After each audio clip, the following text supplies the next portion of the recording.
Grabe ang init. Pero kita nyo naman, ang ganda, ang swabe ng lugar dito. Okay dito mag family bonding. Mas maganda dito pag nag island hopping ka, madami kang lugar na mapupuntahan. So grabe din yung init. Pero ang ganda, hindi ko magsisisi dito, swabe.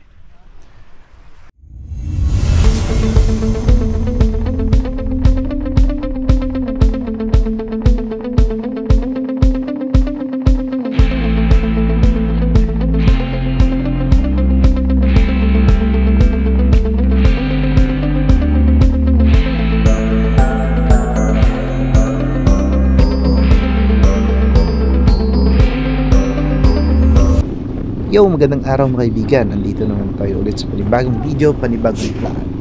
So 0400 na ng umaga at papunta tayo ngayon sa Estancia, Iloilo.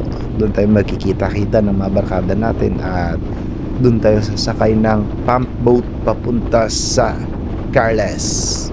So check natin at ikutin natin yung mga isla doon at kung hanggang saan yung makakaya natin. So ikutin natin doon at papakita ko sa inyo kung gaano kaganda yung mga view doon. Yon, at kitang kita na si Haring Araw. Inabutan na tayo ng liwanag. Dito na tayo sa Barotac Nuevo. Dire-diretso lang tayo hanggang sa susunod na destinasyon. Let's go! At bago tayo makapunta ng Estancia, madadaanan natin yung Banate. Dito tayo sa Banate. Kung bago ka lang dito sa channel na to, huwag kalimutang mag-like, subscribe at pinutin yung notification bell button para laging updated sa mga bagong uploads. You know, welcome to Barotac Viejo. Napagandang town ng Barotac Viejo. Medyo mahaba-habang biyahe ito ngayon. Almost mga 3 hours sobra yung biyahe papunta doon. So galing Iloilo, diretso tayo ng Estancia at babiyahe tayo ng pump boat papuntang Carles. Yan, at on the way na tayo sa Estancia, Iloilo. Pagdating natin doon, diretso na tayo ng port papuntang Isla Gigantes. Dito na tayo sa Estancia. Medyo nakakapagod yung biyahe ngayon. Yes, so andito na tayo sa Estancia Public Market. Diretso na tayo sa port nila, no. So pupuntahan natin yung masasakyan nating pump boat para makabiyahe na tayo. So medyo sobrang pagod ngayon. Pero okay na rin at sulit mamaya yung biyahe. Yan, so ito na yung sundo natin. Ito na yung sundo papunta sa Isla Gigantes. Ito yung gagamitin natin paikot dun sa island. Napakasaya at napakaswabing adventure ngayong araw. Let's go! Mga 2 hours yung biyahe papunta dun, so medyo nakakapagod to. Yan, sobrang exciting, sobrang swabe. Andito na tayo, nababiyahe na tayo papunta sa Isla Gigantes. Napaganda at napakaswabing panahon ngayon, tamang-tama lang sa napakaswabing adventure. Sa mga bago lang pala sa channel na to, pa-subscribe na lang, pindutin yung like, subscribe button at notification bell button para lagi kayong updated sa mga bago nating uploads. Yan, kitang-kita na yung island na pupuntahan natin. Konting tiis na lang at mararating na natin yung isang destinasyon natin para makadami tayo ng gala ngayon. So napakaswabe, napakagandang view dito. Napakaganda pa ng panahon, tamang-tama sa ating adventure ngayong araw. Yun, at ito yung unang-unang isla na pupuntahan natin. Ito yung tinatawag nilang Maruas Island. Dito tayo magsistay kaunti, kakain tayo ng lunch at diretso na tayo sa kabilang mga destinasyon. Pero dito tayo tatambay at share ko sa inyo magagandang view dito. Yo, what's up mga lods? Panibagong araw, panibagong adventures na naman ulit tayo. At andito tayo ngayon sa Maruas Island, dito sa Carles. Dito sa napakagandang isla na to. So madami pa tayong isla na pupuntahan. At kung nagustuhan nyo yung content na to, huwag kalimutang mag-like, subscribe at pinutin yung notification bell button para lagi kayong updated sa mga bagong uploads.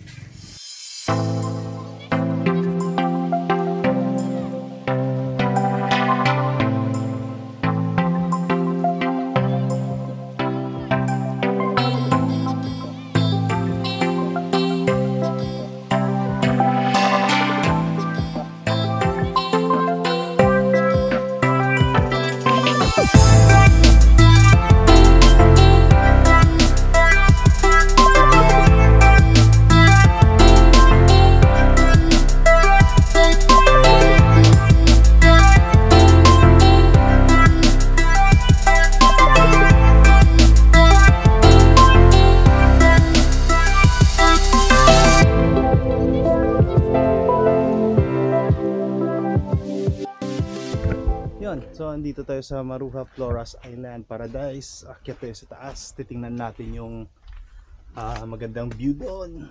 Maganda ng viewing deck. Kaso sayang lang mali yung remote control na nadala ko sa drone natin. Try natin sana sa smart controller yung Mini 2 natin. Kaso palpak. Hindi connect siya pero hindi siya may open. Sayang. Ganda sana pag nag drone shots dito. Yung nakalagin sa DJI account, Google account yung Mini 2 hindi pwede ma-switch. Yun. Grabe. Ganda ng sandbar. Pasok tayo dito sa loob.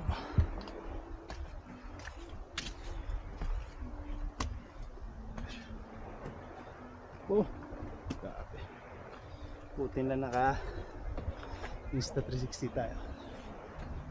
Yun. Grabe. Ganda. Kita nyo mga lods. Ito yung lugar dito sa Maruhas Island. Grabe. Ganda.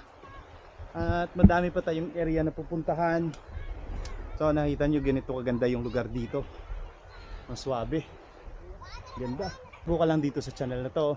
Huwag kalimutang mag-like, subscribe at pindutin yung notification bell button para lagi kayong updated sa mga bagong uploads.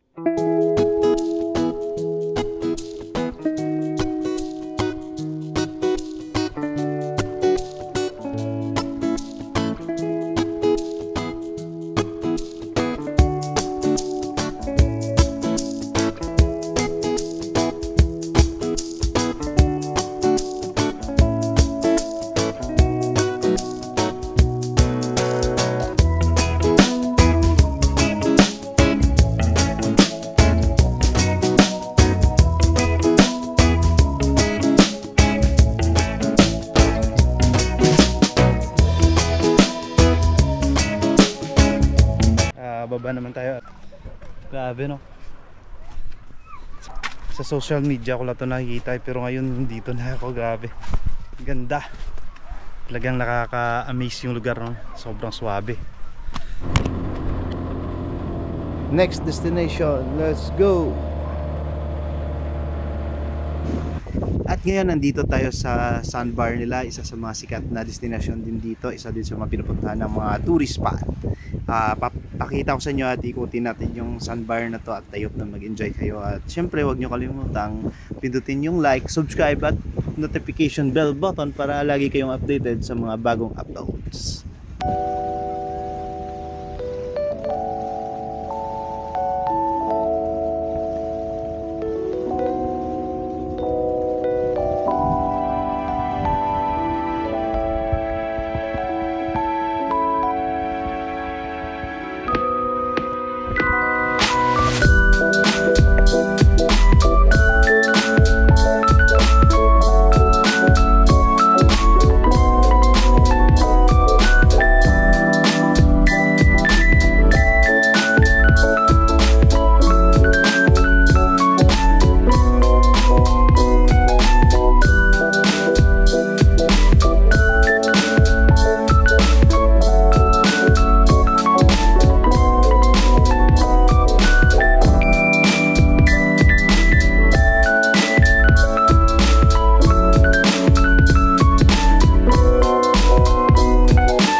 At ngayon kabilang island naman yung pupuntahan natin. Tara.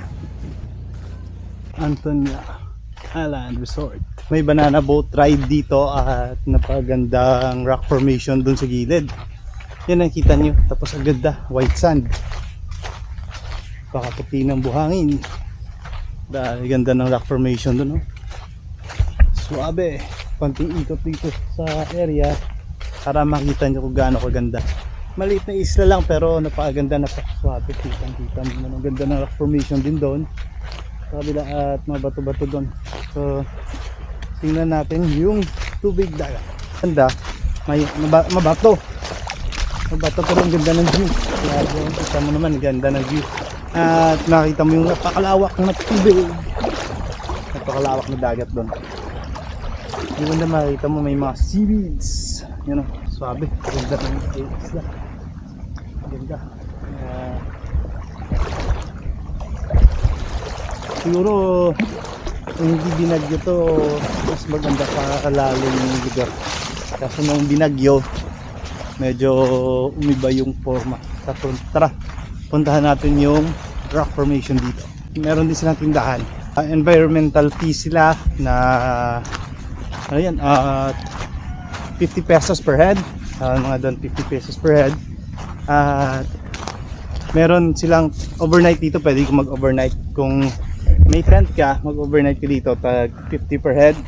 Pero kung wala kang tent, merong kubo o nipa hut sila na 800 per kubo. Yun, kita mo, ganda. Ito yung rock formation dito. Nakita mo, napakaswabe. So puntahan natin yung ibang side para makita nyo yung angle dito. Ang ganda, solid, swabe. So pupunta na tayo sa sunod na destinasyon.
Carles, sa mga bago lang dito sa channel na to, kung nagustuhan niyo yung content ko, kamutang mag-like, subscribe at pindutin yung notification bell button para lagi updated sa mga bagong uploads.